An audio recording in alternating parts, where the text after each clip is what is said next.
When you look at the world today, something incredible is happening in the heart of Africa. It's a shift that feels both bold and long overdue. For decades, African nations were told they needed Western powers for their defense, their training, and their military technology. They were told they couldn't stand on their own without so-called support from the outside.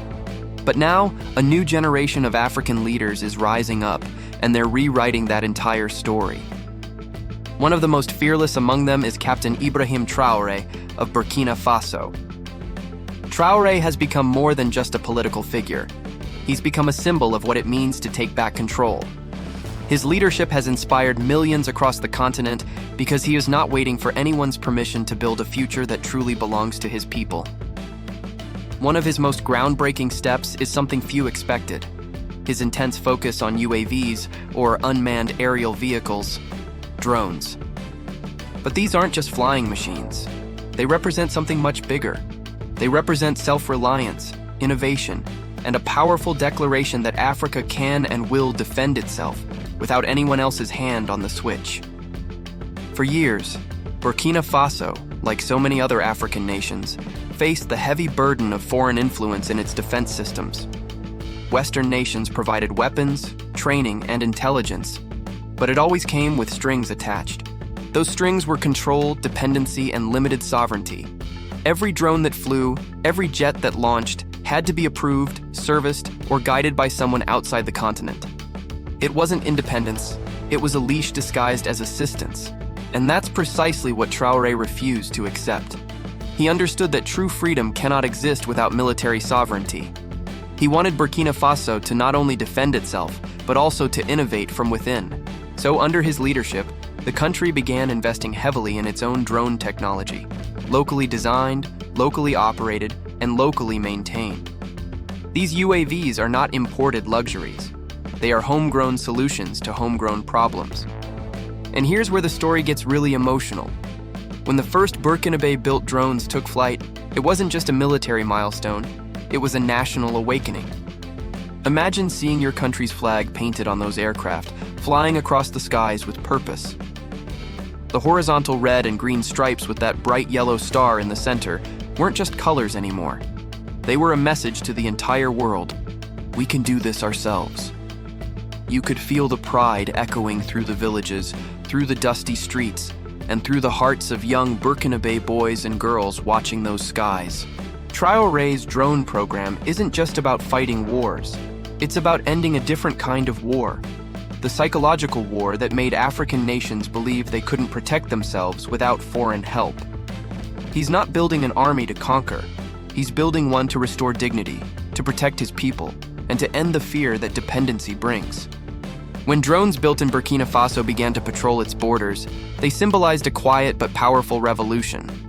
A revolution fought not with propaganda, but with pure innovation. And this transformation didn't go unnoticed. Across Africa, other nations started paying close attention. Leaders, soldiers, and ordinary citizens alike began to ask the same question. If Burkina Faso can do it, why can't we? That's the magic of true leadership. It inspires others to rise. Traoré's message isn't wrapped in arrogance or hostility. It's rooted in the powerful belief that Africa deserves to stand on its own 2 feet. He often talks about unity, about the idea that African nations must help one another rather than compete for Western approval. Of course, a move toward independence like this always comes with resistance. The Western powers that once called the shots aren't exactly pleased. They've tried to paint Traoré as a rebel, as a threat, as someone who's turning his back on cooperation. But let's be clear, cooperation without equality isn't partnership, it's control. And Traoré understands that better than anyone. He's not against working with others, he's against being owned by them. That's what makes his drone initiative so powerful. It's not anti-West, it's profoundly pro-Africa. When you listen to the people of Burkina Faso today, there's a different tone in their voices. It's pride mixed with genuine hope. It's the sound of a nation that's slowly but surely realizing its own strength. Local engineers and young tech enthusiasts are being trained to build and operate these drones. Universities are investing in programs focused on defense technology. Even rural communities, far from the political centers, talk about these changes with a deep sense of belonging. Because for the first time, this isn't someone else's technology being borrowed, it's theirs. The symbolism of it all is impossible to ignore.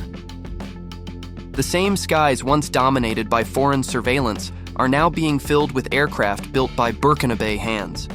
The same territories once deemed unmanageable are now being secured by their own homegrown technology. This is what sovereignty looks like when it comes alive. It's not loud or boastful, it's steady, confident, and deeply emotional. The shift Traoré has sparked goes far beyond drones. It's about a mindset. It's about planting the belief that innovation doesn't belong only to the wealthy, that technology isn't reserved for the privileged, and that Africa doesn't have to buy its security. It can build it. That's what makes this movement feel so alive. It's not just about defense, it's about destiny. Sometimes, when people outside Africa talk about the continent, they do it with a tone of pity. They talk about aid, development, and support, as if Africa's future is some kind of charity project. But what's happening in Burkina Faso is a powerful reminder that Africa's strength doesn't need to be borrowed. It just needs to be unleashed. Traoré's UAV revolution has become a symbol of that awakening. And it's emotional to watch. To see a young leader with fire in his eyes and conviction in his voice say, "We don't need the West to protect ourselves anymore." It is the kind of statement that sends shivers down your spine because it's more than politics. It's liberation. It's that profound moment when a people realize they are, and have always been, enough. In the end, this isn't just Burkina Faso's story. It's Africa's story. It's the story of a continent learning to breathe on its own, to innovate without approval, and to fight for its dignity in a world that has often underestimated it. And as those Burkinabe drones glide across the horizon, carrying the pride of a nation and the promise of a future built by its own hands, you can't help but feel that this is only the beginning of something much, much bigger. If you felt inspired by this story and believe Africa's rise deserves to be seen and heard, then please don't just scroll away. Subscribe to the channel so you never miss the truth behind Africa's transformation. Like this video to support independent storytelling, and drop a comment sharing your thoughts on how you see Africa's future unfolding. Your engagement helps powerful stories like this reach more people who need to hear them.